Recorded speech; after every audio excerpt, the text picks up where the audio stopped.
তৃতীয় আরও একটি প্রজাতির করোনা ভাইরাসের অস্তিত্ব মিলেছে যুক্তরাজ্যে। সম্প্রতি দক্ষিণ আফ্রিকা থেকে ফেরা দুজনের মাধ্যমে ঘটেছে এই সংক্রমণ। কোভিড-19-এর পর এক সপ্তাহে আরও দুটো ভিন্ন বৈশিষ্ট্যের করোনা ভাইরাসে উদ্বিগ্ন ব্রিটিশ সরকার।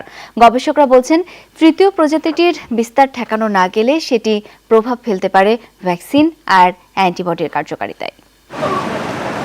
2019 সালের ডিসেম্বরে চীনের উহানে প্রথম শনাক্ত হয় কোভিড-19। মাস না পেরোতেই যা ছড়িয়ে পড়ে সারা বিশ্বে। এক বছরের মাথায় চলতি সপ্তাহে যুক্তরাজ্য ও দক্ষিণ আফ্রিকায় পৃথক দুরূপে অস্তিত্ব জানান দেয় নোভেল করোনা ভাইরাস। বুধবার জানা গেল 3 ধরনের করোনাই আছে ব্রিটেনে। গত 2 সপ্তাহে হু হু করে বেড়ে চলা সংক্রমণে উদ্বিগ্ন ব্রিটিশ প্রশাসন। ধারণা, শেষ দুটি প্রজাতির কারণেই এতটা দ্রুত ছড়াচ্ছে করোনা। তাই বাড়ানো হয়েছে লকডাউনের পরিধি, ভ্রমণ নিষিদ্ধ হয়েছে দক্ষিণ আফ্রিকায়। 7 দিনের ব্যবধানে যুক্তরাজ্যে করোনা রোগীর হার বেড়েছে 57%। এক্ষেত্রে 3 নম্বর ভাইরাসটিকে সবচেয়ে বেশি দুশ্চিন্তার কারণ বলে মনে করা হচ্ছে। সতর্কতার জন্য গেল 2 সপ্তাহে দক্ষিণ আফ্রিকা থেকে ব্রিটেনে পৌঁছানো এবং তাদের সংস্পর্শে আসা ব্যক্তিদের তাৎক্ষণিক কোয়ারেন্টাইনে যাওয়ার নির্দেশনা দেওয়া হচ্ছে। বিবর্তিত দ্বিতীয় ভাইরাসটিকে চিহ্নিত করা হয়েছে ইউকে B117 হিসেবে। আর দক্ষিণ আফ্রিকা থেকে ছড়ানো ভাইরাসটি হল 501.V2। কোভিড সহ 3টি সার্স গোত্রের।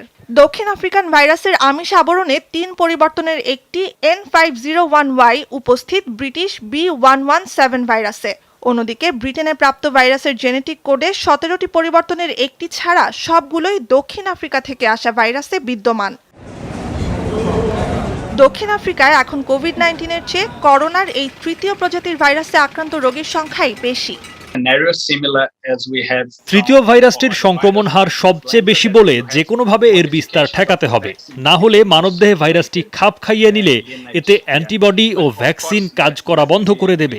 ইনফ্লুয়েঞ্জার মতো বিভিন্ন ভাইরাসের টিকা আলাদা, কিন্তু করোনার মতো সংক্রামক ভাইরাসের ক্ষেত্রে এক এক বৈশিষ্ট্যের জন্য এক এক প্রতিষেধক তৈরি সহজ নয়।